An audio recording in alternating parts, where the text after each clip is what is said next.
There are things unspoken between us, and this lack of words becomes a gap, becomes a black hole of language, becomes a complicated kind of rage that gets deposited in the cavities of our hearts. We don't speak the same language, though we speak the same words. This daughter's tongue tries to find the words, but they stick in her teeth like bits of meat, and she hasn't got a toothpick. She tries to find the words, but they fall from her lips like grains of rice, and she's not sure how to unfold this language of the gut with her language of the brain. This daughter's tongue gets stuck on the tones of the sing-song language. This language of puns, wordplay, of homonyms and homophones, of synonyms and proverbs, of ancient poems and double and triple entendres that she will never ever get. Because maybe it takes a lifetime of learning, of living wrapped in its context and syntax and rhythm, of living in its markets and temples and tea houses, to really know this language in your throat, in your stomach, in your bones. This daughter's tongue does not speak her mother's mother tongue, or her father's mother's mother's mother's mother tongue. Not really. She is trying, has tried, will keep trying. Why?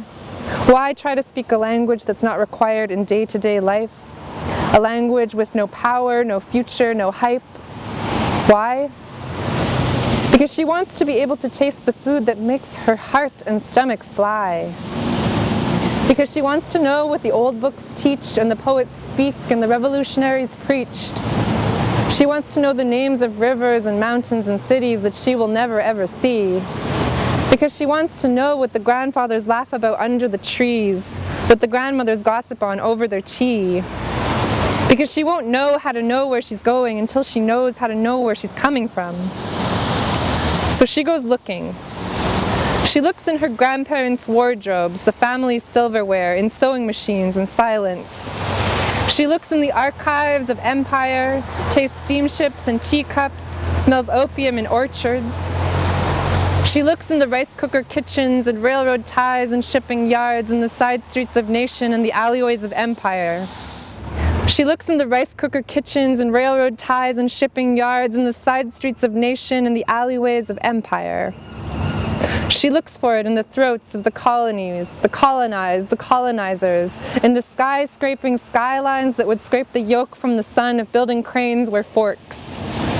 She looks in all those places where we grew up speaking differently, in the hearts of us who come seeking languages that we think we ought to speak, as if these languages will fix a crack in a tongue, a gap in a lung, a shortage of spirit, a crooked tooth, a split lip, as if these languages will tune our tongues, our muscles, our hearts, will sync us to some universal rhythm that's been playing all this time, and all we had to do was unmute the volume and we wouldn't have been dancing on the offbeat. But after all this seeking, she comes to see that this language is not a talisman or a trinket or a party trick. It's not some chip you can stick in your brain and just press play. There's no quick way, it has to be learned. She comes to see that maybe it's not about this language alone. Maybe this language won't fix anything until the bloodlines and the borders become irrelevant. Until we stop saying what we are not and what we cannot and start saying what we are and what we can and what we will. Because maybe it's about learning to speak with the tongue and from the heart, which takes starting from somewhere that is so hard to get there, but once you get there, it looks familiar. And maybe learning to speak is like learning to eat. It takes tuning taste buds to different frequencies, to rolling vowels like melon seeds from the back of your mouth out over your teeth and sending them flying out into the world. It takes courage. See. Because like anything else, this language is learned and nothing is inherent. And maybe our survival depends on us learning to speak with our tongues and from our hearts. Because if we speak, our stories will be the stopgaps in the black holes left by the words unspoken between us. And these stories will give us our bearings, so we're not wandering under this open sky with no roadmap to orient by.